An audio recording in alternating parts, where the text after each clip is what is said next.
Ça sent le printemps en Suisse. Nous vous emmenons visiter une dizaine de jardins très originaux.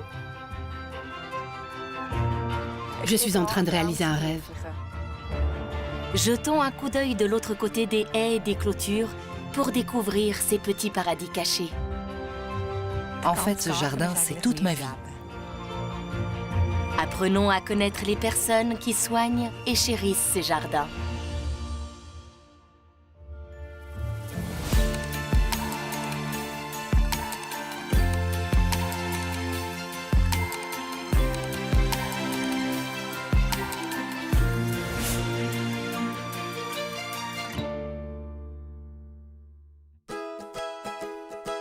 Je me balade dans la vieille ville de Berne.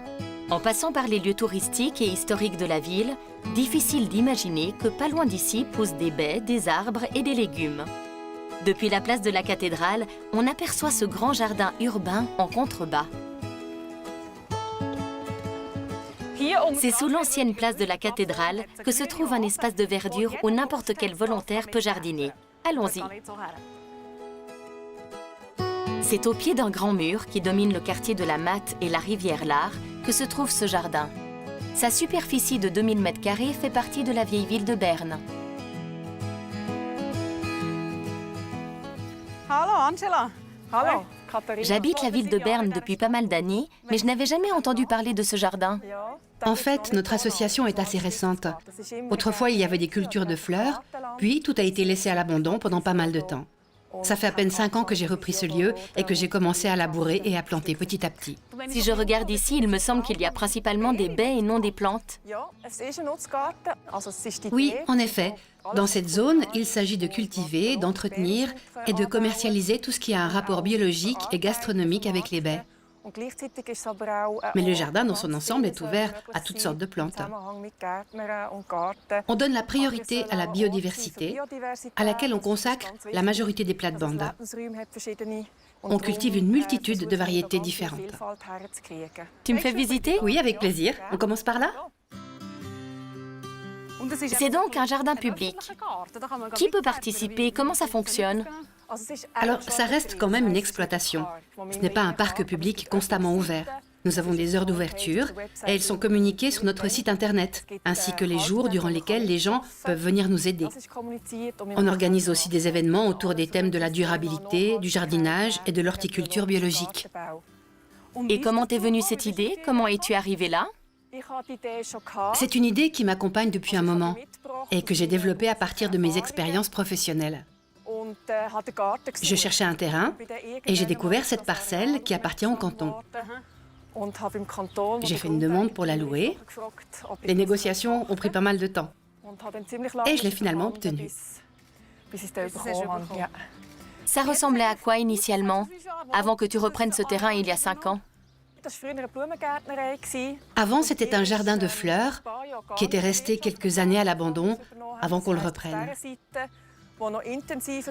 Dans les zones où étaient cultivées les fleurs, il y avait encore les vitres brisées des serres et les ronces avaient tout envahi.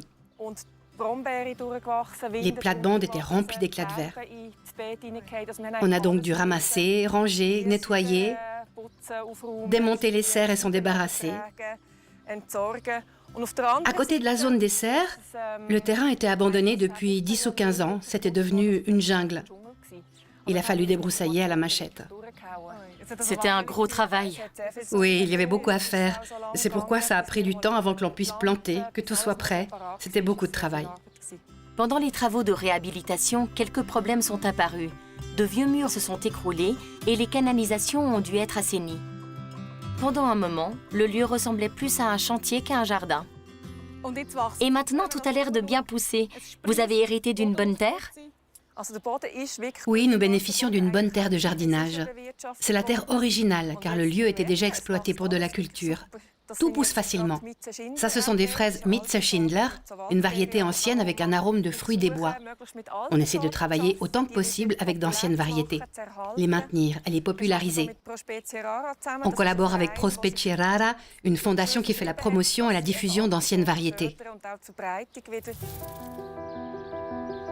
Ce jardin s'engage donc à préserver d'anciennes variétés. mais c'est aussi un espace qui privilégie une faune et une flore diversifiées. À côté des plantes de rente, il y a des plantes florales, comme les mauves, les molènes ou les coquelicots qui sont importantes pour les insectes. Entre-temps, nous sommes parvenus en haut du jardin. C'est vraiment pentu ici. Est-ce que ce jardin est difficile à exploiter? On bénéficie d'une bonne exposition, une pente en versant sud. La situation est donc idéale pour la culture, même pour des plantes qui demandent beaucoup de soleil. Par contre, c'est du travail. Pas de mécanisation, pas d'ascenseur.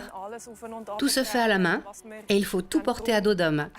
Les outils, les plantes, les matériaux. Il s'agit d'être bien organisé aussi pour les gens qui viennent nous aider. Les outils doivent être au bon endroit et les personnes aussi. On en fait des pas à monter et descendre, et les murs nous renvoient la chaleur. Oui, ça chauffe en effet. En été, on travaille le matin et le soir. L'après-midi, on s'arrête car il fait trop chaud. Mais ça nous offre la possibilité, comme ici, de cultiver des pêches en espalier. On a aussi des kakis, des mûriers, des figues, des espèces plutôt habituées au climat du Sud. C'est notre chance de pouvoir les cultiver ici. Et pour beaucoup d'herbes aromatiques, ce climat chaud et abrité est idéal. Ça sent toujours très bon dans le parterre des herbes. Ça, c'est une sauge sclarée. J'adore la sauge. C'est le moment de la récolte. Les plantes médicinales et aromatiques sont l'une des passions d'Angela Lozert. Elle récolte la majorité des herbes le matin par temps sec, entre 10h et midi. C'est à ce moment que les principes actifs et les huiles essentielles sont les plus présents dans la plante. La majorité des herbes que je récolte est pour faire des tisanes. Pour l'instant, je ne les commercialise pas, ça reste mon hobby, ma passion. J'adore cultiver et cueillir des plantes aromatiques et des plantes médicinales. J'aime beaucoup celle-ci, l'Achillée. C'est une plante qui pousse à l'état sauvage et s'étend facilement. C'est super. Une autre plante qui sert de remède pour les femmes, c'est l'armoise, une sorte d'artémisia. On a aussi de l'absinthe. J'utilise l'absinthe lorsque le soir j'ai bu un peu trop de vin ou bien si j'ai mangé quelque chose de lourd. Alors je me fais un thé d'absinthe bien amer. Pour le goût ou pour l'odeur, je cueille aussi des roses. J'ai des roses parfumées, des roses de Damas, des roses de Recht. Je les sèche. Il y a aussi le trèfle rouge, c'est très bon dans le thé. À la maison, Angela attache les tiges en bouquet où elle tresse les fleurs entre elles et les laisse sécher à l'air libre. Les herbes doivent sécher à l'ombre, au chaud, mais pas à plus de 35 degrés. C'est comme ça qu'Angela Lozert compose sa propre armoire à pharmacie. Après, je stocke tout ça dans des bocaux ou des sacs en toile. Et ensuite, je fais mes mélanges selon mes besoins. Par exemple, sa tisane préférée est composée d'achillée, d'armoise, de rose et d'alchimie. Elle l'appelle la mixture des anges. On continue la promenade sur la plate-bande du haut, le long d'une rangée de tomates. Angela veut me montrer comment elle entretient le sol. Là, on a une surface de sol qui, il y a un an, était encore en chantier. Une fois déblayée et prête pour la culture, notre premier objectif est d'améliorer la couche arable. Pour ça, on plante d'abord des haricots. C'est un légumineux qui approvisionne le sol en azote. C'est très utile et c'est bon à manger. Là, je vais commencer à couper la luzerne, plantée au pied des haricots.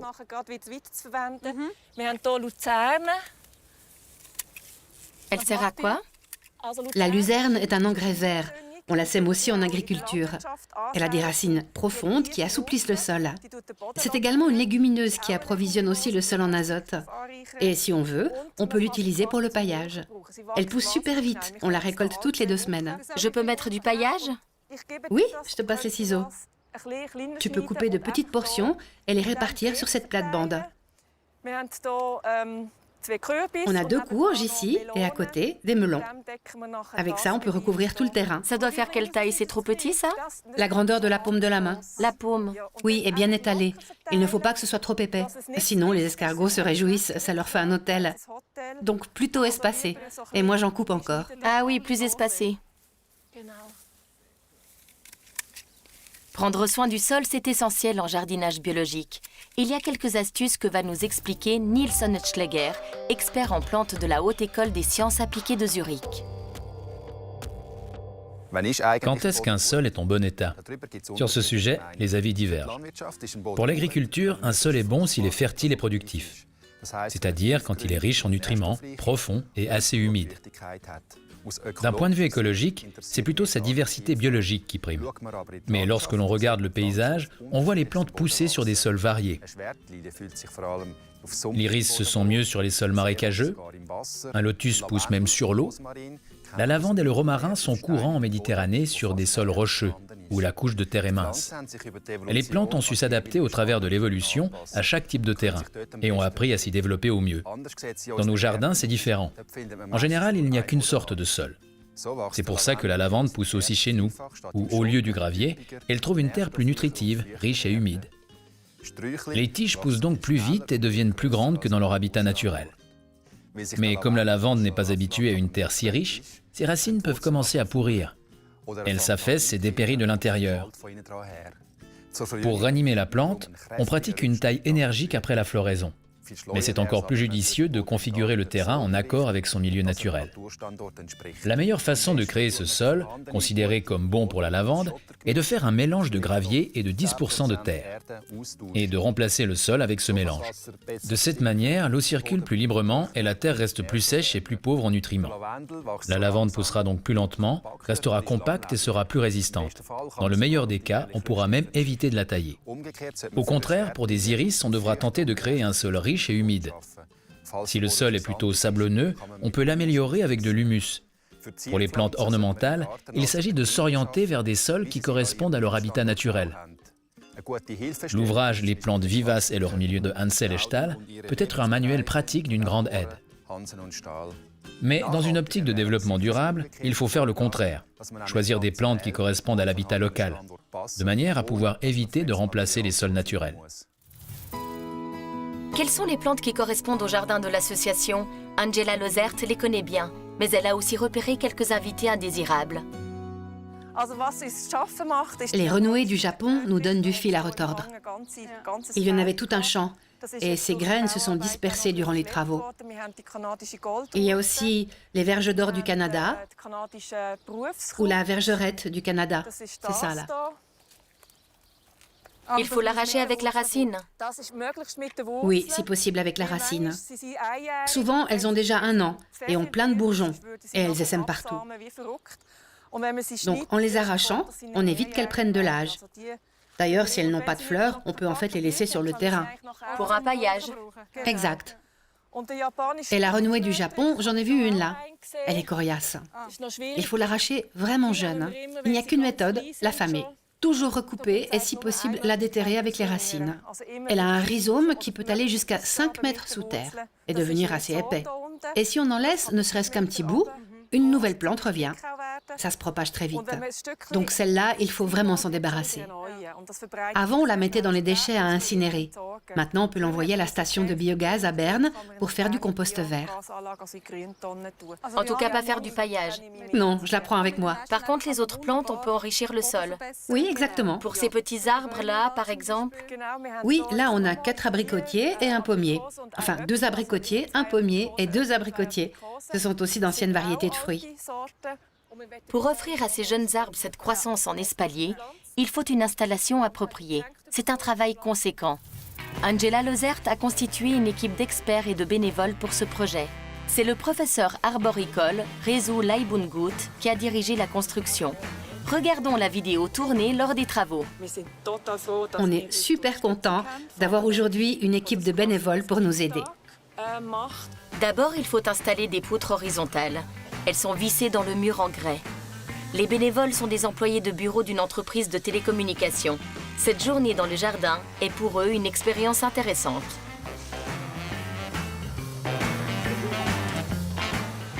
Va un peu vers le bas. Encore un peu. Là, c'est bon. Je trouve qu'ils avancent bien. Pour construire un espalier, tout le monde ne peut pas travailler sur la structure en même temps. Alors afin que chacun soit occupé, on a donné des tâches d'entretien du terrain à certains d'entre eux.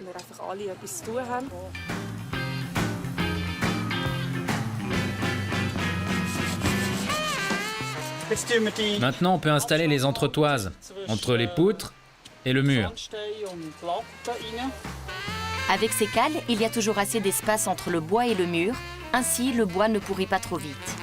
Pour que la construction tienne le plus longtemps possible, on utilise des dalles en mélèze, un bois reconnu pour sa résistance au vent et aux intempéries.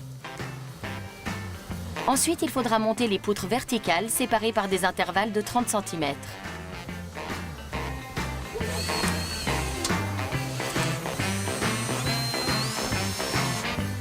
Latte après latte, l'espalier prend forme.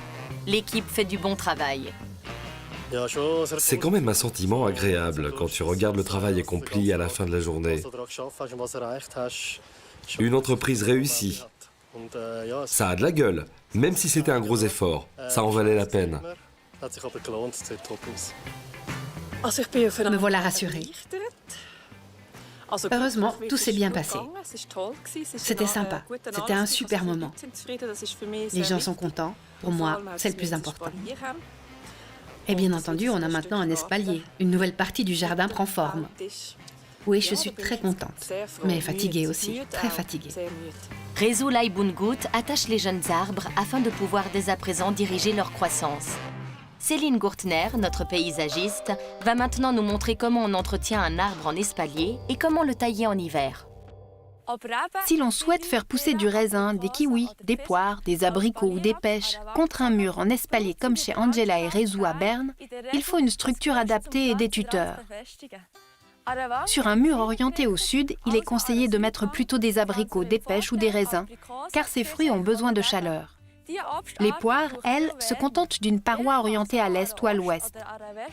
Sur une paroi nord, on pourra planter des cerises acides. Une fois les plantes installées, elles peuvent grimper sur des espaliers de différentes formes. On donne aux arbres une nouvelle forme.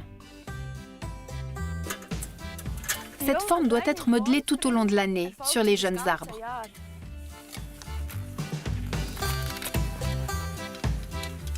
Il faut les attacher pour atteindre la forme souhaitée.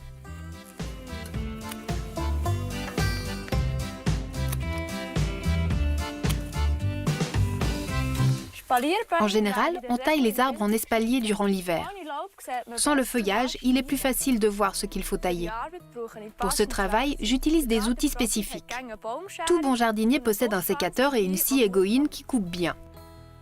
Avant la taille, les outils doivent être désinfectés.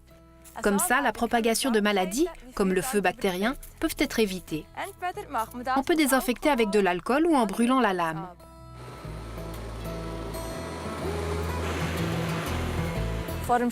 Avant de couper, on regarde comment l'arbre a réagi à la coupe de l'année précédente. Toutes les variétés ne poussent pas pareil. La croissance des nouvelles pousses doit rester équilibrée.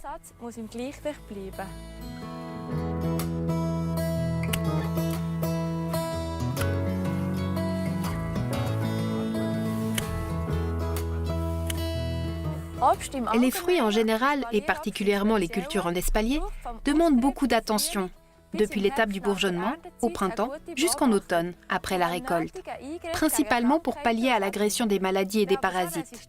Des variétés d'arbres résistantes aux maladies peuvent être achetées dans des magasins spécialisés. Elles ne nécessitent que peu ou pas de traitement.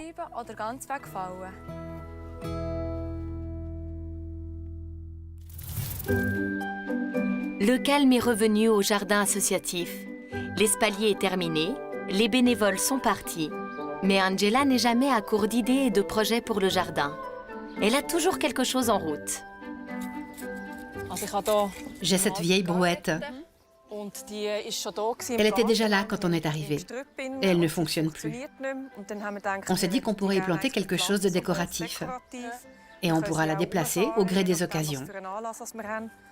Je vais y planter des espèces qui sont en harmonie avec le jardin. Une de ces plantes, je te donne laquelle? Commençons par le piment. C'est une variété ancienne. On va le mettre là. Et qui est-ce qui vient travailler dans ce jardin? Il y a des gens très différents. Tous sont bénévoles. Certains viennent ici pour oublier la routine du bureau. On a aussi des retraités suisses. Et actuellement, on a un projet avec le service psychiatrique de l'Université de Berne pour accueillir des demandeurs d'asile qui ont besoin d'un soutien psychologique ou psychiatrique. Ils viennent ici quelques heures dans le cadre de l'hôpital de jour. Pour moi, la grande réussite de ce jardin, c'est la manière dont toutes ces personnes travaillent ensemble.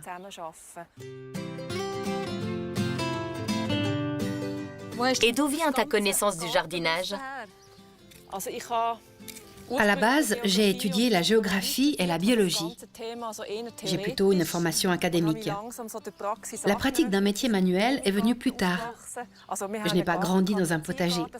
À la maison, on avait un jardin d'agrément, mais ça ne m'intéressait pas étant enfant. Je ne voulais pas y participer. Après mes études, j'ai travaillé en Argentine, dans un projet de développement. Et c'est là que j'ai découvert le travail de la terre. De retour en Suisse, j'ai voulu travailler dans des jardins. Maintenant, il faut arroser. Oui.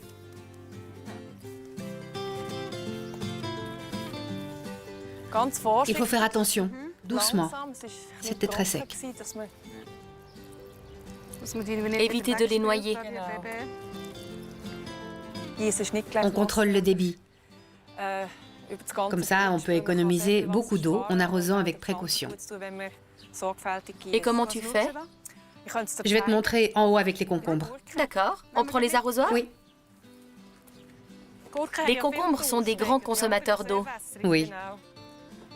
Ils sont gorgés d'eau.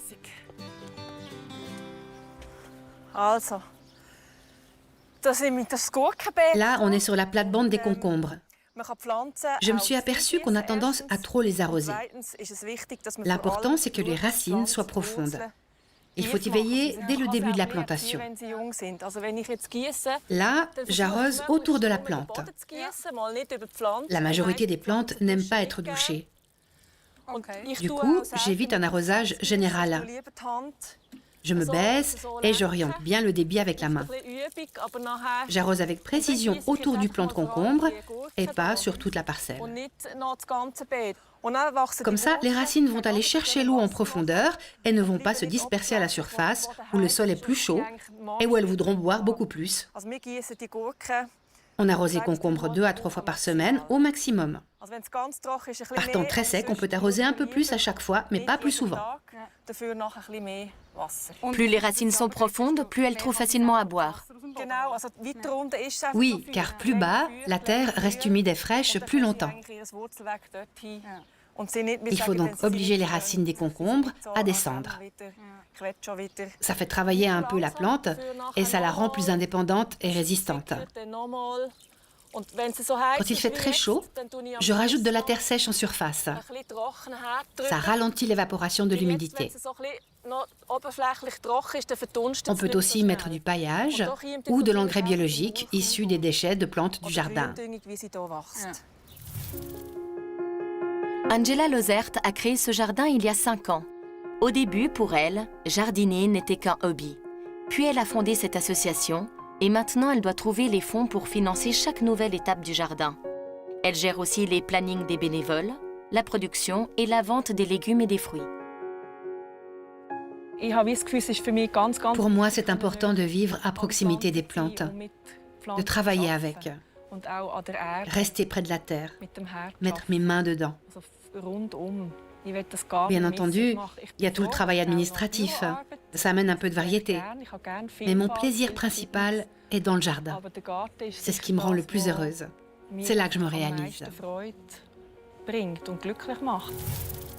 Les premières baies sont mûres, on se met au travail. Si tu regardes en arrière, quel a été le meilleur moment? C'est difficile à dire. Il n'y en a pas qu'un. L'un d'entre eux, je pense, qui a vraiment été magnifique, c'était la première récolte. Et à la fin d'avoir des bocaux de confiture avec mon étiquette collée dessus et de les mettre en vente. En fait, chaque étape clé est un bon moment. Par exemple, quand on a signé avec le canton et que notre subvention a été acceptée. On en avait besoin, car on s'était endetté pour monter le projet. Tu penses que tout le travail fourni a été récompensé? Oui, depuis ce printemps où l'on peut exploiter l'entier du jardin. L'année dernière, j'avais parfois des doutes. Dans le jardin, il m'arrivait de me dire que je n'en pouvais plus.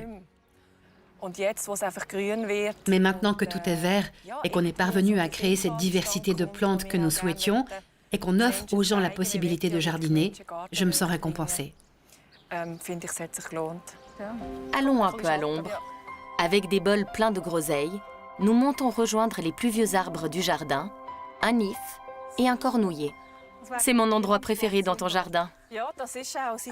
Oui, pour nous aussi. Depuis le début, c'est le lieu favori. C'était notre premier point d'ombre.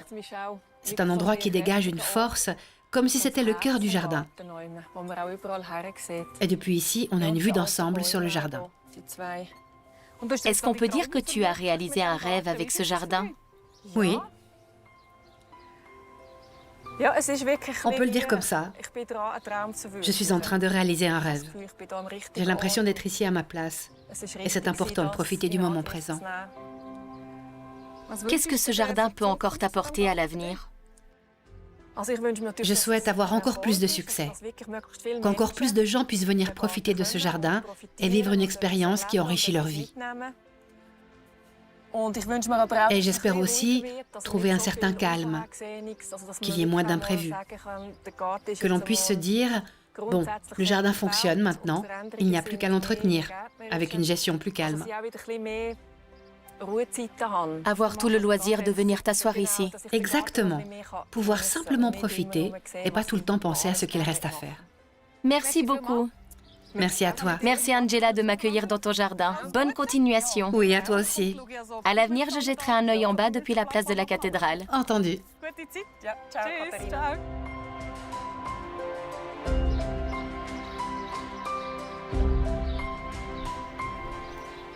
Pour moi, le tour des jardins s'arrête ici cette année.